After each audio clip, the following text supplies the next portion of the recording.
கிறிஸ்துவின் வார்த்தைகளை கேட்பதற்கு உங்களுடைய இருதயம் எப்பொழுதும் ஆவல் உள்ளதாக இருக்க வேண்டும். எத்தனை பேர் ஆமான்றீங்க?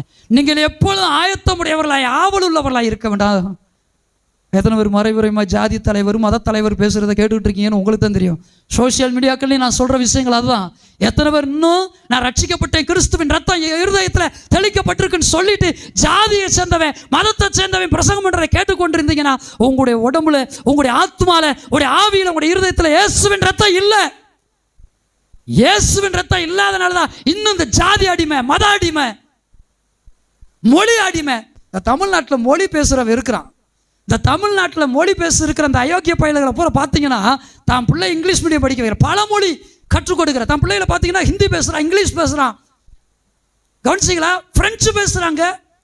மொழி வைராக்கியங்களை, ஜாதி வைராக்கியங்களை, மத வைராக்கியங்களை, இன வைராக்கியங்களை தூண்டி விட்டு கொண்டிருக்கிறதான இந்த சோசியல் மீடியாக்களில் இன்ஃப்ளூயன்சராக இருக்கிறதான இந்த கொடும் பாவிகளுடைய சத்தத்தை ஒருபோதும் கேட்காதீர்கள். அது உங்களை பரலோகத்துக்கல்ல, உங்களை வஞ்சிக்கவே செய்யும். நம்ம நாடு, நம்ம மொழி, நம்ம இனம், நம்ம ஜாதி, நம்ம ஜனம் எல்லார் மேலேயும் அன்பு இருக்கு.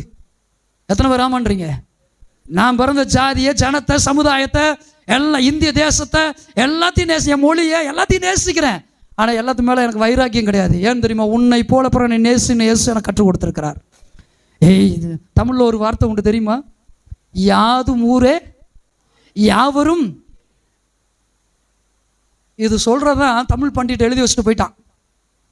நம்முடைய தமிழ் பண்டிட் சொல்லிட்டு போயிட்டாங்க, யாதும் ஊரே யாதும் ஊரே யாவரும் கேளீர்னு சொல்லி தமிழ் பண்டிட் எழுதி வச்சுட்டு போயிட்டான். இன்னைக்கு தமிழ்னு சொல்லுகிற இந்த தற்பிரியர்கள், பணப்பிரியர்கள் என்ன செய்யறா? கழகத்தை உருவாக்கிட்டு இருக்கிறா. இது அப்படியே எங்கக்குள்ள வந்துருச்சுன்னு தெரியுமா?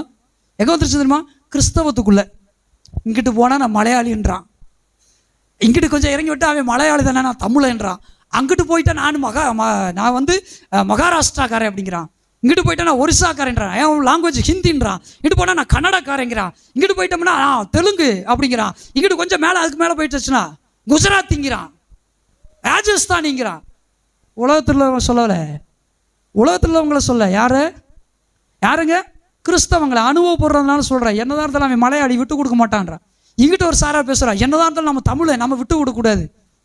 மலையாளிக்காக இயேசு ரத்தம் செஞ்சல, தமிழுக்காக இயேசு ரத்தம் செல்ல, ஹிந்திக்காரனுக்காக இயேசு ரத்தம் செல்ல, பாவிகளுக்காக இயேசு ரத்தம் சிந்தினார். ஒவ்வொரு பாவிக்காகவும் இயேசு ரத்தம் சிந்தினார்.